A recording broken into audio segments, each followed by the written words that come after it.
Assalamualaikum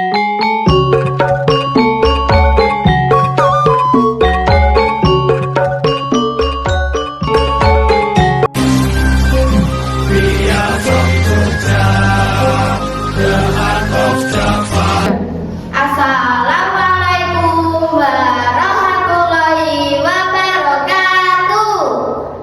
Tepangaken nami kula Rasa Kumaira saking SD Negeri Wonotoro badhe ndongeng Kancil Sicilih Pemimpin Adil Kang Mulya. Sugeng enjing para juri, Bapak Ibu guru saha para rawuh ingkang kinurmatan, kula ngaturaken panuwun sanget sampun diparingi wedal ngaturaken dongeng wonten ing pangajap dados inspirasi tumrap kita sedaya. Ing donya punika manungsa lan kewan sami mbutuhake panguwasa, pemimpin ingkang saged ndudadaken kamulyan. Nanging boten sedaya panguwasa iku pemimpin sejati. Pemimpin sejati kuwi sing bisa ngayomi, nglindungi lan nuntun kanthi ati kang resik. Mliginipun ing jaman milenial punika kita butuh pemimpin ingkang cerdas, teposira, adil lan andhapaken. Mila dinten punika kula badhe nyariosaken dongeng Kancil Sicilih Pemimpin Adil Kang Mulya. Nalika semana wonten sawijining alas lebat ingkang endah. Alas punika dados papan panggonan para kewan. Ana gajah, macan, kethek, rusa, manuk, ula lan semestine wae Kancil. Ing jaman semana para kewan urip tanpa panguwasa, urip bebas. Saben kewan golek pangan dhewe-dhewe. Nanging wektu lumampah kahanan owah. Musim ketiga teka, wit-witan padha garing, banyu ing sendang entek, woh-wohan ora pati ana. Rebutan pangan lan banyu saya kerep kedadean. Papan sing biyen rukun saiki kebak keributan lan prasangka. Gajah, kewan sepuh lan bijaksana ngajak rembugan.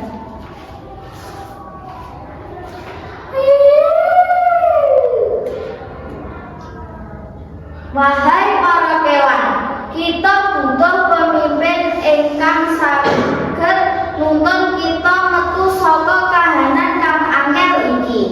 Nanging pemimpin kuwi kudu adil, ora milih-milih lan luhurake kebencian bebarengan. Kaping pisan sing nyalonake awake ya iku kethek. Dheweke maju kanthi percaya diri.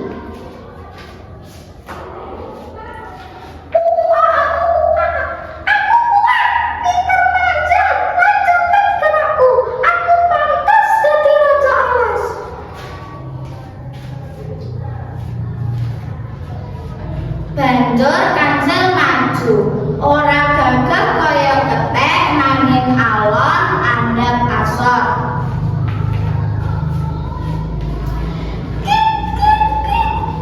Kula namung kewan alit, nanging kula saged ngupaya solusi, ngrungokake kebutuhan kanca-kanca lan ngajeni sedaya makhluk.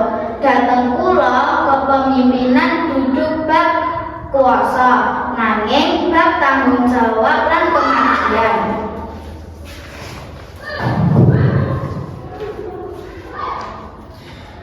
Para kewan padha bingung. Katek gagah, Kancil bijaksana. Akhire manuk hantu kewan kang misuwur wicaksana usul.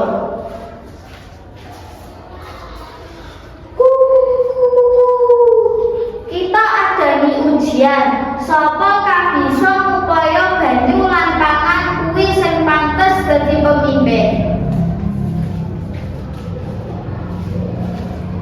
Ujian diwiwiti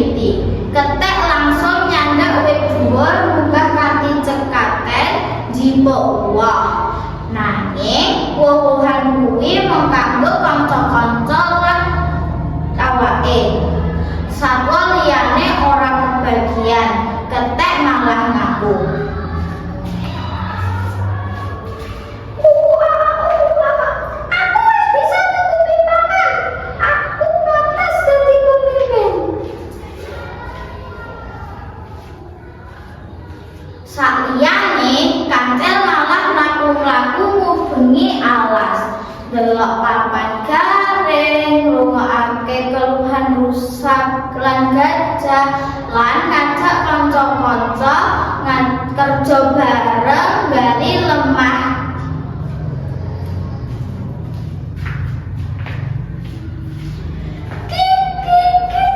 Ayo kita gotong royong gali lemah kering iki.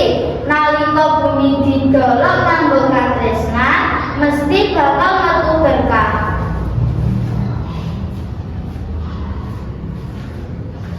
Sakwise pirang-pirang dina kerja, banyune metu. Sumber banyu anyar metu saka jerone lemah. Para kewan padha sorak-sorak bungah.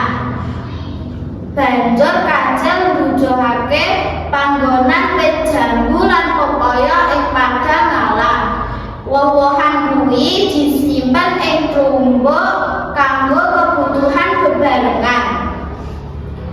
Para kewan padha sumunan gumuyu lan matur nuwun marang Kancil. Gajah maju lan matur,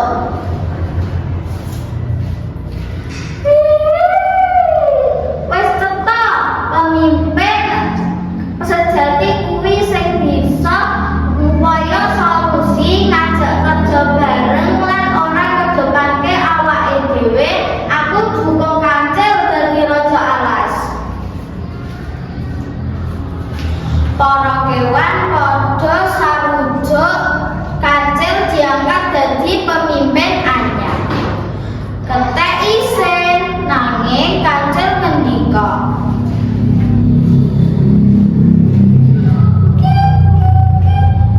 kepemimpinan dudu menangan, iki bal kerja bareng. Ayo padha sinau bareng supaya alas iki bisa makmur bareng. Ketek nyumerepi tembung Kancil lan nyuwun ngapura lan janji arep jadi kewan sing luwih becik.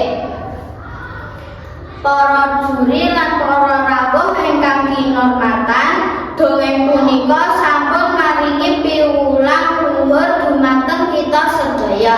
Yen kekuatan tanpa welas asih bakal ngasilake rasa wedi, nanging kepemimpinan kang adil, andhap asor, tepa sira bakal ngasilake ketentreman lan kebencian bebrayan. Mugi kita saged niru sikape Kancil, kang cilik, wicaksana, ora sombong, seneng